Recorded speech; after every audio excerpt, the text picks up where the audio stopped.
And you can see I'm practicing at home. So what you're gonna need for this practice session is just an area in the backyard. I have the Prime putt mat, which is phenomenal. I'm gonna use it as a training aid for my setup and my takeaway, which is great. You can actually hit balls off it. In this case, because I can't hit balls, I'm gonna hit tees. So my efficient practice is gonna help me when I go to the range. All right, a lot of players can't get to the range, so why not do it in the backyard? Use the link below and get a discount on the Prime Putt. It's awesome. I have a whole series on putting using the Prime Putt mat as well as the long game.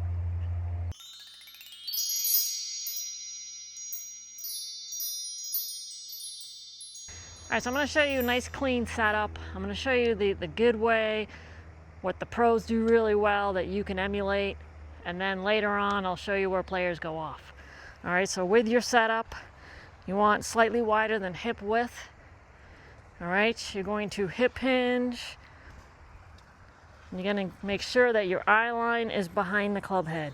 All right, that'll get your chest square. All right, so your eye line's going to be behind the club head at setup, and that squares up your chest. All right, I have a good hand's length from the butt end of the shaft. All right, my pressure points are in the shoelaces.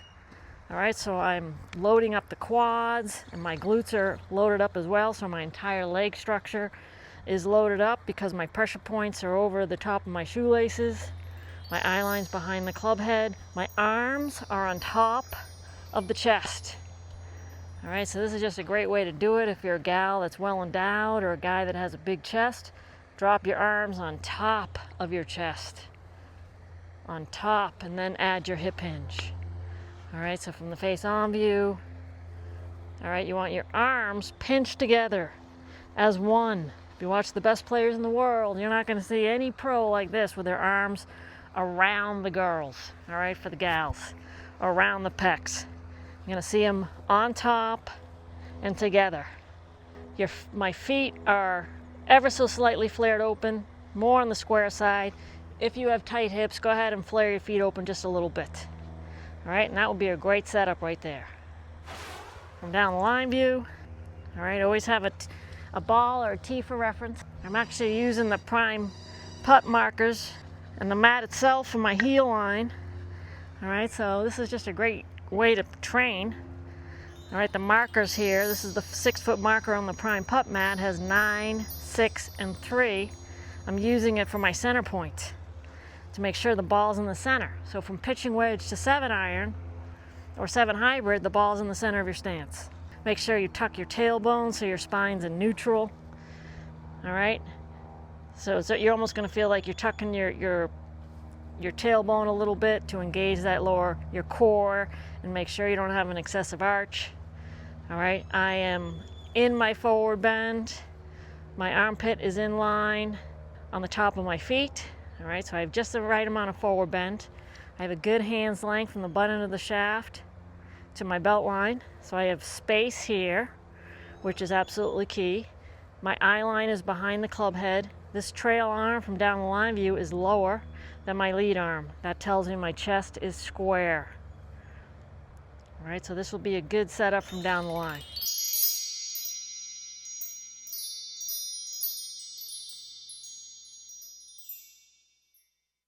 All right, now I'm just gonna kind of run through where players go off so you can be mindful in your swing to make sure that you avoid these common culprits. All right, where I see players go off right out of the gate is with a 7-iron, they're getting into a pitching wedge or short game stance. All right, their stance is way too narrow. You're not gonna be able to use your legs. Matter of fact, you're taking your legs right out of it with a narrow stance. All right, we have a narrow stance around the green because we don't want our legs involved. It's just there to support our upper body. We want a slightly wider than shoulder width. That's the stance that I like because it allows you to get deep into your hip flexion throughout the swing. Feet flared or not flared, where players go off, as I see duck-toed. All right, so if you're duck-toed and your knees are in, you're gonna lock up your hip. You're not gonna be able to rotate. All right, so square to slightly open allows you, again, to get deep into your hip flexion. All right, and especially if you have tight ankles, flaring those feet a little bit really helps to kind of get deep, rotate on either side of the fence. All right, so that's your feet pressure points. I'll show you from down the line where players go off. All right, now, where players go off with the shaft position when they get set up, they forward press a ton. All right, we do not want to forward press a ton. That's gonna just deliver the club with a descending blow. So we're just gonna go ahead and make sure it's just slightly ahead. All right, and again, just a hand's width length, so you have plenty of space here. The arms aren't too close or too far away. All right, again, I'll show you from down the line. Now, where I see players go off in the face-on view big time is their eye line is ahead of the ball. All right, when your eye line's ahead of the ball, what does it do to the chest? It gets it ahead of the ball. So instead of putting it on the ball, because I feel when players put their eye line on the ball, their chest is still open. So you got to get your eye line behind the club head, and that helps to square up the chest. All right, and then in the backswing, your eye line's already preset, so you can just kind of rotate around it. When players go off, is their eye line's on the ball, and then they really move their head off the ball, or try to keep their eye line on the ball, and they end up with this action in the backswing. All right, so just preset your eye line behind the club head, makes life a lot easier, and that helps to square up the chest as well. The other thing to be mindful of is your knee, your back knee.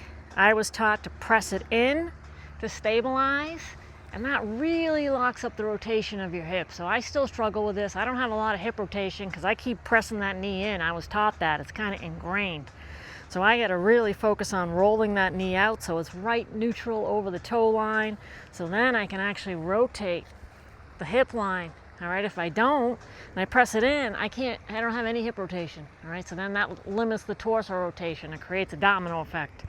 So instead, just keep your knee neutral over your toe line and keep it there as you turn into your backswing so you can have freedom to rotate your hip line and get deep into the butt. All right, so you just have a nice neutral setup with the knees. Not pressing in, just neutral. All right, and when you do that, matter of fact, when I press my knees in, my ground engagement changes. All right, right now with my knees out, I have my entire foot engaged with the ground. When I press my knees in, my ankles collapse, and I don't have full engagement with my foot. All right, so the ground is where the power is. That's where the golf swing is. So we really need full engagement here with the ground. I don't like favoring toe or heel. All right, obviously when you move, you're gonna move into your heel. You know, you're gonna move in from your toe to your heel. But as you move into your backswing, I like the entire foot on the ground.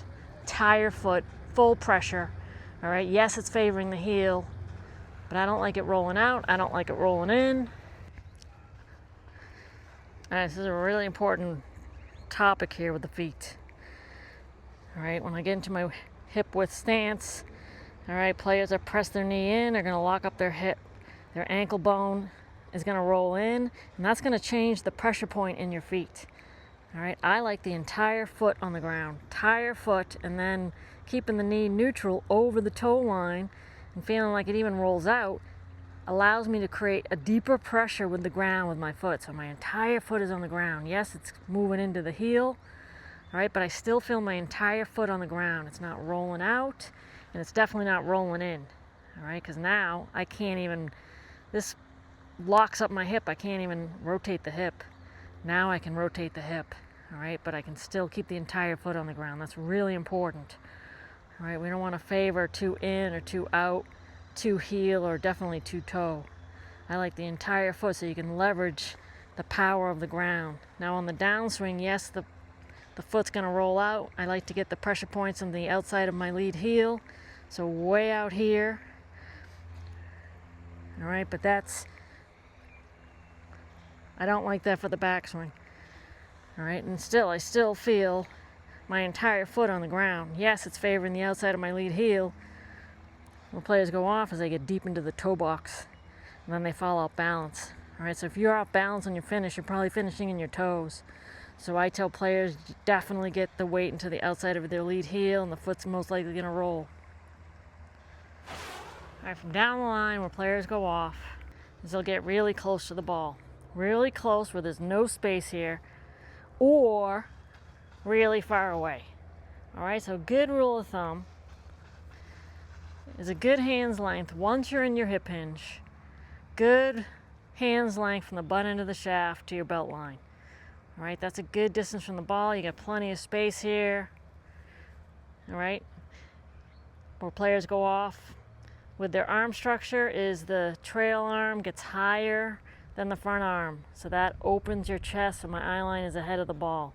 Instead, we need our eye line behind the club head, so now this trail arm is lower. All right, this is going to help us deliver the club from the inside out. If our trail arm is higher, we're going to be out to in. Players go off with their feet as they get deep into the heels. I see this a ton. Usually that's coupled with far away, or if they're too close, they get into the toe box. All right. As far as the hands, I see a lot of players lift the hands really, really high. Just keep them more neutral. With the long game, I like a little kind of hinge here with the shaft and your arm line.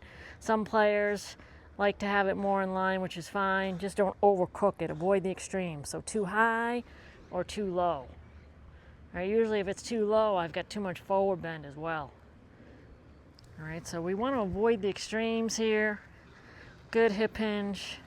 Now as far as this lower back, players stick their butt out and creates an arch in their lower back. So instead you want to pull your butt in, engage your core, and tuck your tailbone. So you have a nice neutral spine here.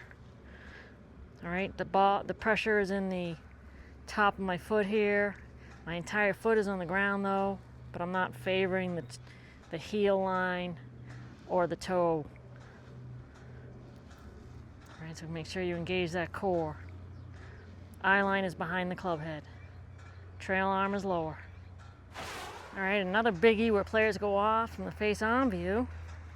So they'll get set up here, and then they do this. All right, they get way behind with their torso. All right, especially with the driver. All right, this just tells me you're trying to help it in the air. All right, so you really need to get more stacked. With an iron, you want your shoulder line pretty level. Your grip, this hand is lower, so naturally you're going to have a slight angle with your shoulder line, but it's pretty level. With the driver, because the ball's up in your stance, the shoulder line is going to be a slight tilt. Just because of the position of the club head. Your eye line's going to stay here, and that creates a nice tilt. Your grip, because the arm is lower, is also going to create that tilt with the shoulder line. What I don't want you to do is add any. So this would be adding shoulder tilt by adding side bend. We don't want to do that at all. All right, or this. I see a lot of players really stacked up on their front side. They have too much weight on their front side. So pressure from front to back with an iron, either 50-50 or slightly, say 55 on the front. Where players go off as they forward press and they add a ton, so I have like 70. All right, and this, with the driver, I actually like a little 55 on the back, so I like a slightly more pressure on the back leg. All right, but you can't go wrong with 50-50, but just avoid the extremes. So in other words, you don't want 70 here or 70 on the front side. All right, we want to neutralize our setup so we're avoiding the extremes. I see this a ton with players. All right, they'll get set up. This is my 7-iron. All right, they'll shut the face like this. So they'll set up like that. They'll really hood the face. All right, that's shut. All right, this is square. All right, that's why I like using the tee and placing it just like that to help you square the club head. Players go off by shutting it like this. All right, I never really see it open. I see it shut. All right, because they're thinking, oh, I'm going to preset it shut, so then I hit a nice solid shot. But in reality, you're most likely going to smother it, chunk it, or pull it, duck hook it, because the club face is dead shut. Now, obviously, it matters what the club face does at impact, but why do the extremes? Just set up square. This is square, open. All right, so the ball will tend to go right if the face is open. As you come into the ball, square, and then yes, players do de-loft it as they come into the ball, really good ball strikers, but you don't want it shut like that. Just to show you the square, because I see this a ton, players set up with a shut face. All right, so that is square.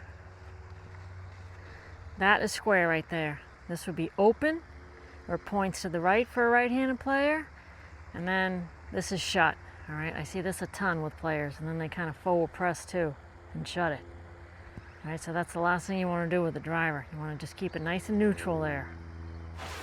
All right, so when you practice, all right, you need feedback.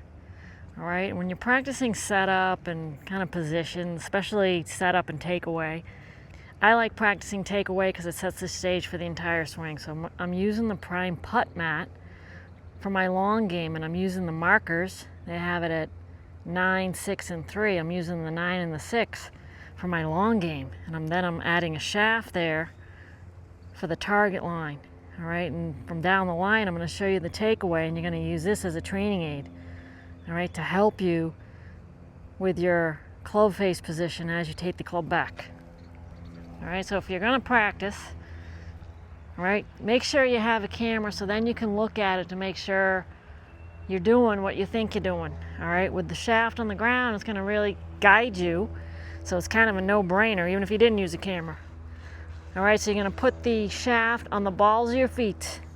You're going to make sure you're in a really good setup, good hands length. I'm going to use the mat for my heel lines. I love this for that, to make sure I'm square. All right, where players go off is they'll maybe put this foot way back or even be closed with their setup, and you'll clearly see with your heel line. So I actually like heel line versus toe line with alignment, because if you flare your feet, that's going to mess with your alignment visually. So by focusing on your heel line, you can clearly see if you're opened or closed.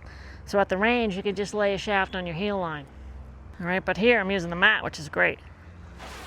All right, so in a nutshell, all right, it's all about the club face and the shaft position coming into the ball. All right, as you move into the transition, what's the club face and the shaft position doing? And then as you come into the ball, all right, and that affects how your body moves. So your setup and takeaway play a key role in how that shaft and club face is going to move throughout the swing. So if you get your setup and your takeaway really solid, that makes the rest of the swing a lot easier. If you have any questions about this, leave a comment. I'll be sure to answer in future tips.